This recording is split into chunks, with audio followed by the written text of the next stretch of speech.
gye buvuddeko Palamenti yayise embalirira y'omwaka gw'ebyensimbi 2025-2026 ya buse 72 n'ensimbi ezigwamu.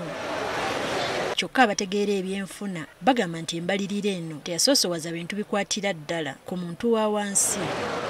Okusinziira ku kakiiko akavunaanyizibwa ku bwenkanya aka Equal Opportunities Commission, waliwo ebintu ebibuusibwa amaaso nga bategeka embalirira y'eggwanga so nga bitegeeza kinene nnyo eri bannayuganda naddala abawa omusolo. Such as healthcare, clean water, education, bridging the gaps based on gender, age, location, disability, etc. Kati olwaleero akakiiko kano kasisinkanye abakugu okutematema embalirira n'okulaba wa ewali omuwaatwa basobole okulwanira awamu okulaba nga bisoosowazibwa mu mbalirira eddako. The rationale is to ensure that public revenue and expenditure policies address inequalities, vulnerabilities and promote equal opportunities for all. Bano basinzidde wano ne bakukkulumira gavumenti okubinikanga bannayuganda omusolo omungi okwawukanako nga bwekola ku bamusigansimbi. Now we have changing dynamics that the Chinese have decided to establish the factories in Tanzania.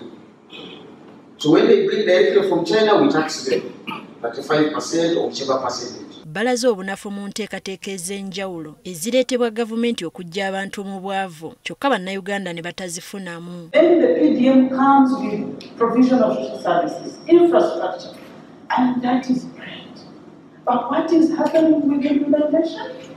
The focus is again on one pillar, which is again cash bonanza. Some way the PDM program, which is a household program, is going to succeed when we don't have household data. Kati bano bagala gavumenti essenye essira ku kunoonyereza nga batandikira ddala ku muntu asookerwako n'abakugu mu nsonga ez'enjawulo nga tebannaba kuteekesa mu nkola. Batwebuuzizzaako ne bakola amateeka agatakwatagana n'abantu. Ekiva mu ekyo abantu kukaayana amateeka ne gatakola. Kati gavumenti olumu neefiirwa oluusi nga yandiradde efulamu ssente ezisobola okukolera ebintu ebirala senga tuba ffenna tuwanyisiganyizza ebibuuzo.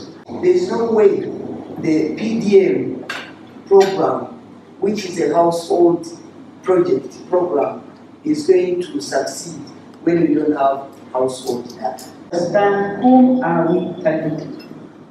Because when you don't target the people the right way, when you don't understand their needs, then surely you are not going to get the results. Consulting the people helps us to contextualize the person. The person of the taxi has given us the story. How much they were paying in taxes. And they were literally working for government. Olunaku olw'enkya embalirira y'omwaka gw'ebyensimbi 2025-2026 wegenda okutandika okuteekebwa mu nkola. Teddy Nakaliga, Agafeeyo ku Spark TV.